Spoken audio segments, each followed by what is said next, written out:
All right, for math, we are going to be working with fractions. So some of it's going to be a review and some of it's going to be taking it a little bit further. So with fractions, it's a fraction of a whole. It's when a whole is broken up into different pieces that are equal portions. So if we have a whole and it's broken into thirds, how many pieces is it equally broken into? Right, 3. So we talked about how fractions are actually division because we're dividing up a whole into how many groups, and how we know that. And let's review these awesome words: numerator and denominator. So we talked about that a lot when we were learning about fractions. So numerator is the top number.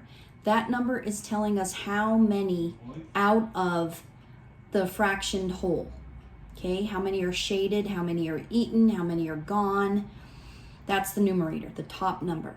The denominator tells us how many equal pieces that whole is broken into.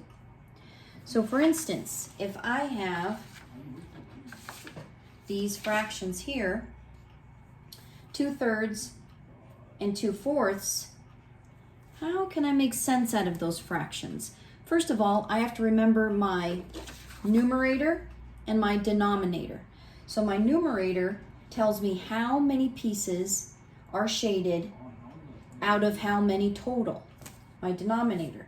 So I look at my denominator and I make sure that my bar is broken into 3 pieces, into thirds.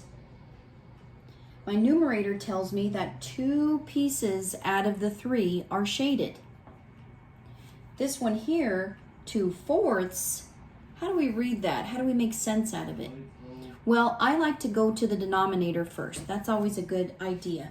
So the denominator tells me how many pieces my whole is broken into, and it should be broken into fourths.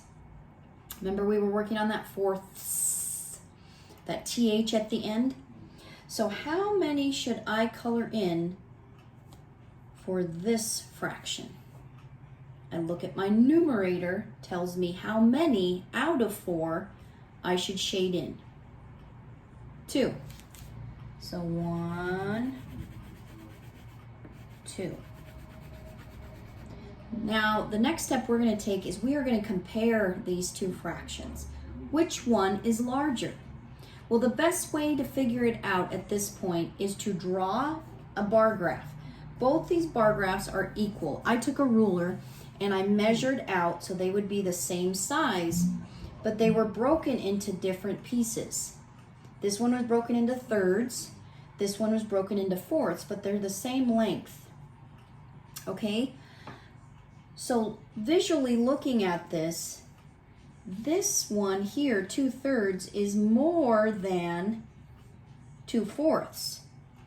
It's just more chocolate. It's more whatever this is broken into, more celery or more carrots. If this was a carrot and I broke it into thirds and I was going to eat 2/3, that's more than if I took this carrot and broke it into fourths and ate 2/4.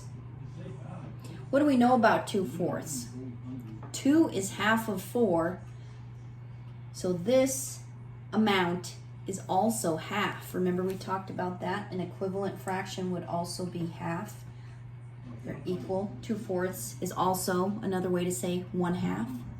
Okay, looking at another fraction in comparison, what can you tell about these fractions? I measured out a bar. They're both equal in length and size. But what's different about them? Right, the denominators. The numerators are the same, 1. The denominators are different. That means they're broken into different size pieces. So equal parts, but this one's broken into 1, 2, 3/4. This one should be broken into 6. Let's see if I